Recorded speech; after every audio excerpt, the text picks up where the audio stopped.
Kapitolyo para sa tao. Mapakinggan at mapanood mula Lunes hanggang Biyernes, alas 8 hanggang alas 9 ng umaga. Tuwing Martes at Huwebes, makakasama nyo sina Maria Janet Heneblazo at Dr. Grace Santiago. Kapitolyo para sa tao.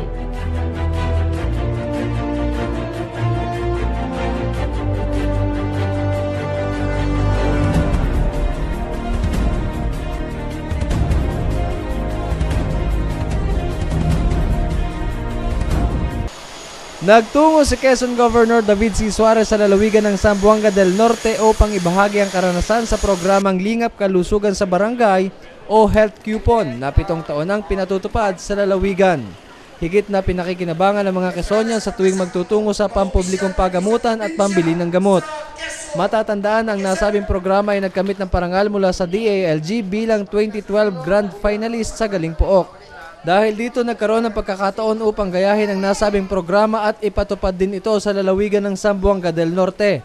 Sa formal na provincial launching ng kanilang ayuda sa barangay, ay dinaluhan ito ng mga board members, mayor at kapitan ng barangay. Ibinahagi rin ni Governor Suarez sa kanyang pagsasalita sa nasabing kaganapan ng programang Q1KO Quezon 1000 Days of Life na naging positibo ang tugon tungkol dito ni Zamboanga del Norte Governor Roberto Uy. Mayong buntag sa inyong tanan, sa aking mga kaigsuunan din sa Zamboanga del Norte, sa lahat ng mga kawani ng pamalang lalawigan ng Zamboanga del Norte. Mga kasama, magandang umaga po. Ako po si Governor David Suarez from Quezon Province. It is my first time here in your beautiful province. And they always say that first impressions last. And my impression of Dipolog, my impression of Zamboanga del Norte is truly fantastic. Pagbaba ko pa lang po sa airport kahapon, ang una ko napansin, napakalinis ng city ninyo. At ang nakakatawa po dito, sa kalinisan na nakita ko sa lansangan, nagtataka ako, bakit wala akong nakikitang basurahan? But yun pala, ingrained na sa kultura ng tao na dapat napapanatili nilang malinis ang inyong kapaligiran. Kahapon po nag-press call kami, then nagkaroon po kami ng chance na makapagmisa sa napakagandang cathedral ninyo. And I was very impressed also with the beautiful architecture ng inyong cathedral, and I also found out that this was designed by Suarez. Unfortunately, the Mass Governor was said in Bisaya, kaya konti lang naintindihan ko.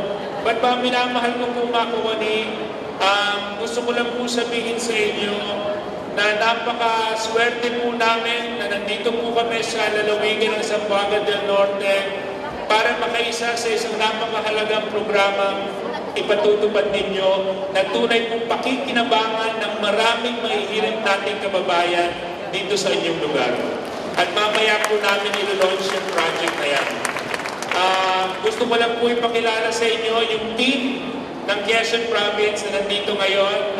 May Provincial Administrator, Romulo Edanyo, palakpakan po natin. May Chief of Staff, Webster Letargo. May Executive Assistant, Bong Diaz. May Executive Assistant, Matt Florido. May IPHO, Dr. Grace Mirando Santiago. Our Provincial Accountant, Banji Ong. And my PIO Officer, Janet Buelo. Kanina nang pinanonood ko po yung hit ng Zamboanga del Norte at sa Dipolog City, parang kulang yung 2 araw ni Governor Suarez dito sa probinsya ninyo. Para ang dami ko pang gusto makita. Meron kayong magandang eco park na pinagyabang. Alam nyo, ngayon pa lang ako nagpapagawa ng eco park sa Quezon Province. Siguro dapat ko rin mag-aya yung ginagawa ninyong eco park. Nag-iisip na kagad ako ng mga mayors ko, Tita Evelyn, nakakausapin para mag-aya namin yung boulevard na ginawa niyo dito sa Dipolog. So sa susunod na Mayor's League meeting, automatic sasabihin ko sa kanila, pumunta tayo sa Dipolog, tingnan natin yung boulevard nila at dapat magawa din natin sa Quezon Province. But ang unang-una ko pong gagawin, dahil ito po yung natutunan ko kay Governor Uy kahapon, next week, magpapatawag po ako ng school board meeting. O Mayor, kamusta po kayo, Mayor? Palakpakan po natin. Mayor Janet, magpapatawag po ako ng school board meeting. Kakausapin ko lahat ng principals, district supervisors, at gagayahin ko rin yung ginagawa niyo dito. Dito pala, bata pa lamang, talagang tinuturuan na ng mga teacher na ipatupad ang cleanliness sa tahanan, cleanliness sa barangay, at cleanliness sa komunidad. I think now what we're seeing is a whole culture changing because of positive projects being done by your chief executives. And this is testament to good governance that is being implemented in your province. And of course, I'd like to congratulate Governor Uy, Tita Evelyn, thank you so much for inviting. Kaya po ako na-invita dito mga kasama dahil mamaya meron po kayong proyekto na ipatutupad na pinayonier namin sa probinsya namin. Ito po ay lingap kalusugan sa barangay. Kaso lang, ngayon ay patutupad nyo dito, ang pangalan po nito ay Ayuda. And we will explain the program further when we reach the second part of our program today. But since ito po ay flag raising ceremony, alam nyo sa lahat ng mga empleyado na nandito ngayon, nasa na po ba yung mga empleyado ng Kapitolyo?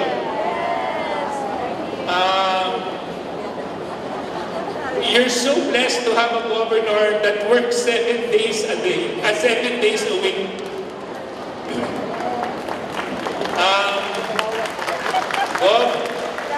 Pag pumunta kayo ng Quezon, at alam ko dumadaan kayo sa probinsya ko dahil pagpunta nyo ng Bicol sa Daet, pag binisita nyo yung mga kamag-anak ni Tita Evelyn, isa lang ang pakiusap ko, pagpunta nyo ng Quezon, huwag niyong sabihin na nag-uopisina kayo sa Zamboanga del Norte ng Sabado at Linggo. Dahil baka sabihin nila, doon ano ba naman yung governor ng Zamboanga del Norte mag-uopisina, Sabado ng Linggo, yung governor namin, Sabado ng Linggo, hindi na. But that's hard working. That's hard work, that's perseverance, and of course, that's leadership. And you are so lucky, the provincial employees, that you can have a leader that you can call who's 100% dedicated to his job. To my fellow employees in government, it is a big honor for us that we join you today in your flag raising ceremony. This is a partnership that we are developing with the province of Zamboanga del Norte. This is a learning experience for us. Though ang pinaka-rason kung bakit kami nandito ay para ibahagi sa inyo yung ginagawa namin. But maniwala po kayo sa sasabihin ni Governor J.J. Suarez, mas marami po kaming napupulot sa pagpunta po namin dito sa inyo ngayon. Kamuntikan na po hindi ako makarating dito dahil yung unang schedule natin was first week ng September. Unfortunately, kakatapos lang po ng Yugyugan Festival namin noon. At saka, I was preparing for my State of the Province address. Nag-move ng date, sinabi September 15. Sabi ko, kabir-birthday pa lang ng anak ko noon. Baka hindi ako maalisin ng misis ko. Baka pwede natin i-move ng September 18, the following week. Pumayag naman ang probinsya ninyo. Sige, gawin na natin September 18. Dumating lang si Governor J.J. Suarez. Bigla naman kaming tinamaan ng 2 bagyo. Sabi ko, naku, baka hindi na ako nakakapunta. Kaso nakakahiya naman. Nakakahiya dahil ilang beses na nag-adjust ng schedule. That's why we made it a point, mga kasama, na talagang makakarating ako dito sa probinsya ninyo. And like what I said earlier in my speech, more than the gratitude that you have invited me here, I am thanking you for a lot of things that I've learned from your province. A lot of the good practices, a lot of the programs, a lot of the innovations that you have been doing. You can bet on it, Governor Uy, you will see this in Quezon Province in the next years to come. Kaya po sa inyong lahat, kumakaigsuunan dito sa Zamboanga del Norte. Daghang salamat, mabuhay po kayo at maayong buntag sa ating tanan. Of Quezon Province, no other than Governor David JJC Suarez. Okay, Governor, may I request you to introduce your party, Governor? I might commit a mistake. Okay. In introducing. Thank you very much, Governor. Magandang hapon po sa inyo lahat. Good afternoon. It's an honor and a privilege to be here in Zamboanga del Norte, the city of Dipolog, for the first time in my life.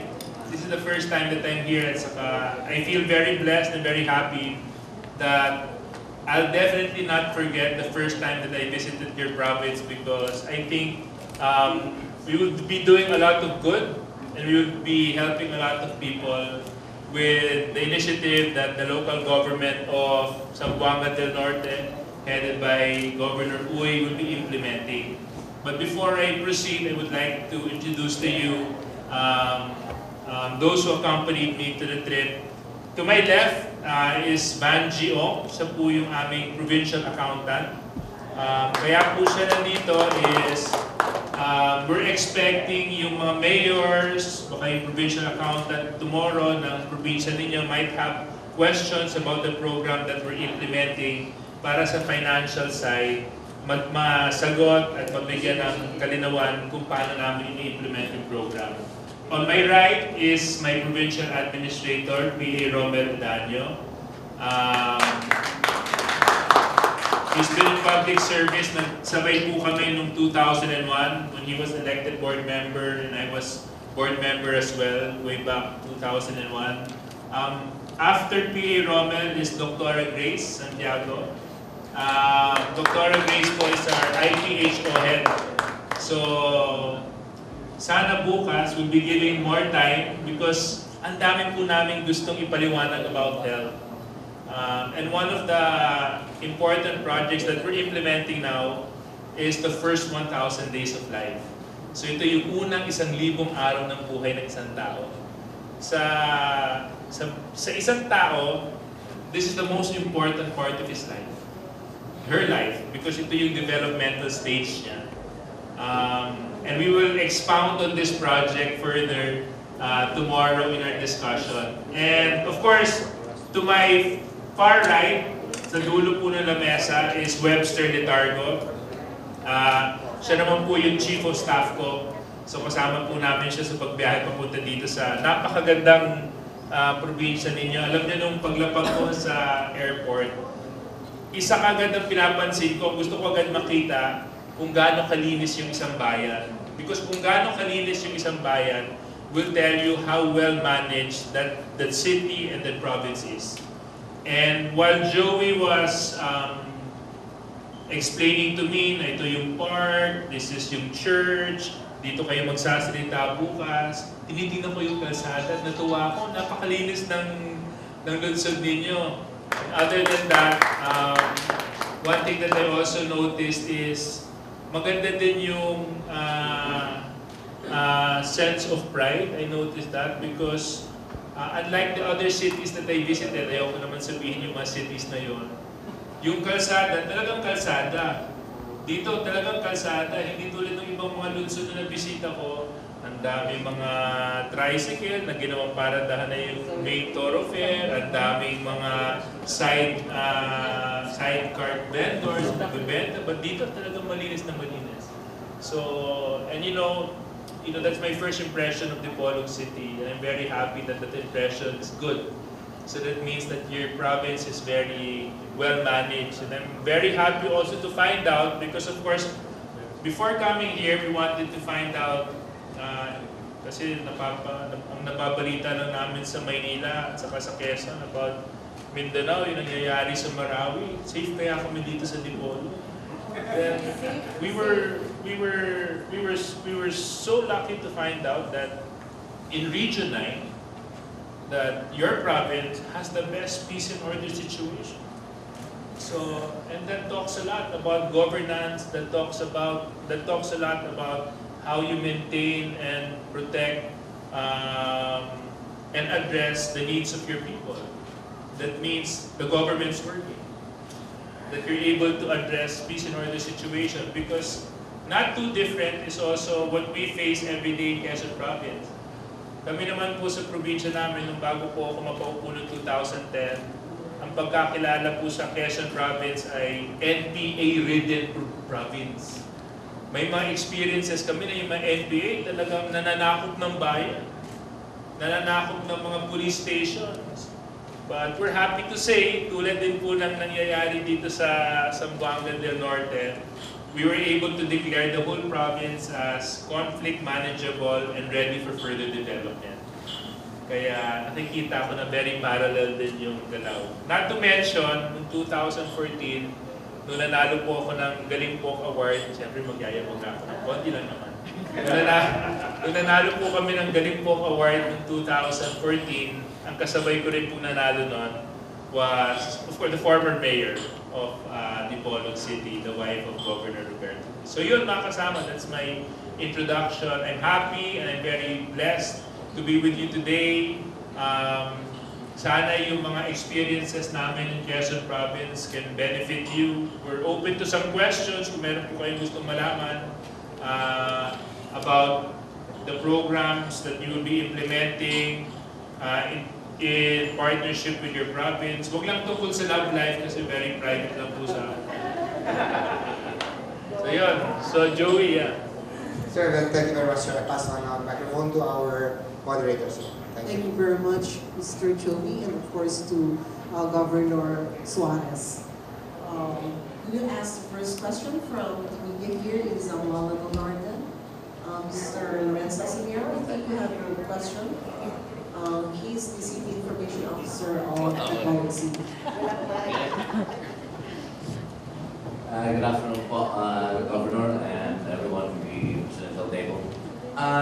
It is not a question, it's just, I just want to learn about, since you're here for the launching of the Ayuda Medical sa Barangay program, so we get it that soon the province of Zamboanga del Norte will be implementing also this program. So can you give us a briefer on this program? Okay, so this is the reason why we won the Galing Poke Award in 2014. If you look at Quezon Province, we're one of the biggest provinces in our country. Hindi po ako nagkakamali, we're either the 4th or the 5th largest province. We have 1,242 barangays.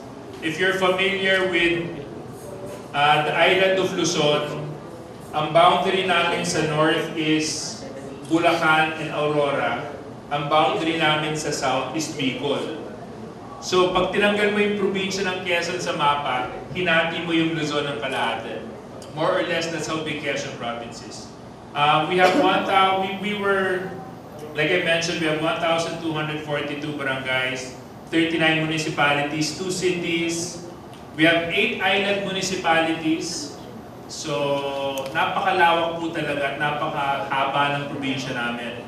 We have the 3rd longest coastline. And under our health program, we have 16 hospitals. Okay.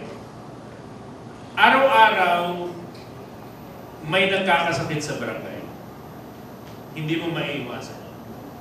At araw-araw, meron din pumupunta sa opisina ko na humihingi ng tulong dahil ipapasak yung kamag-anak, kung mag-o-hospital yung kamag-anak, bibili ng gamot, or kailangan magpa-check up.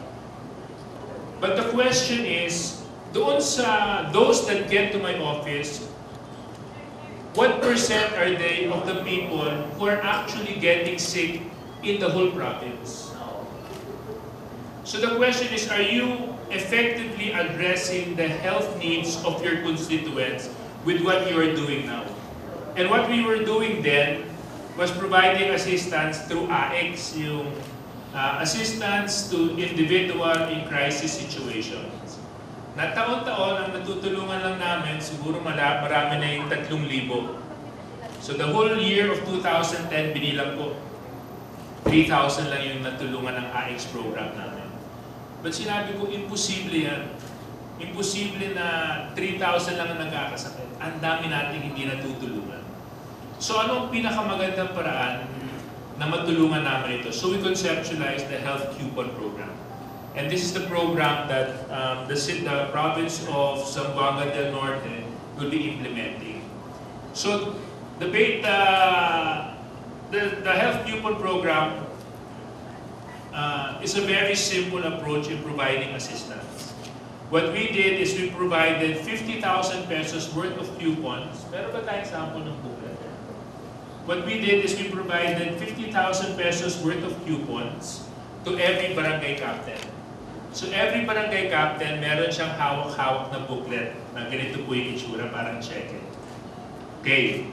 Tapos may denomination po siya, 200 pesos, 100 pesos. Sa likuran po ng coupon, meron pong certificate of indigency. Kasi ang gusto natin is number one, ma-assure na yung mga matutulungan nito, yung talagang mahihirap. Hindi yung nagpapanggap na mahirap. Hindi yung nakakuha ng tulong kasi may impluensya sa barangay. Ang gusto mong tulungan yung talagang nangangailangan. Kaya dapat ma-fill up nila yung certificate of indigency. And it is only through the MSWDO na mafu-fulfill nila to. So, I have 1,242 barangays, tulad ng sinabi ko. We provided this to our barangay captains para sa oras na meron magkakasakit, hindi na nila kailangan pumunta ng Kapitolyo, which would sometimes take them, depending on the municipality, 12 hours the longest. 8 hours. Yung mga nagbabiyahe pa na galing sa isla would have to take a bangka ride of maybe 4 hours and another 3 hours. So, isipin nyo lang yung hirap ng tao para lang makapunta sa Kapitolyo para makuha yung tulong na kailangan nila. At alam naman natin, ang taong may sakit, ang tulong na kailangan niya, kahapon niya pa kailangan niya. So, ang effect, nalilate tayo sa pagbibigay ng tulong doon sa taong nangangailangan ng tulong. Ang epekto naman sa tao, mas lumalala yung karamdaman niya. Ang parati ko nga sinasabi, yung simpleng ubo, dahil hindi natin natulungan, naging lagnat. At dahil nilagnat na, nagkaroon ng komplikasyon, siguro sumama na yung baga, lumabas na yung TB, etc. etc. So you need to be able to provide assistance to them when they need it the most. At doon sa marami namin nakausap, alam mo ang problema ng isang mahirap, nahihiya kung may sakit. Nahihiya magpatingin, nahihiya pumunta sa ospital, kasi wala naman silang pambayad. Or kung hindi man sila nahihiya, natatakot. Kasi ayaw nilang malaman kung anong totoong problema nila. Kasi kung nalaman nila, wala rin silang perang pambayad. So tinitiis na lang nila.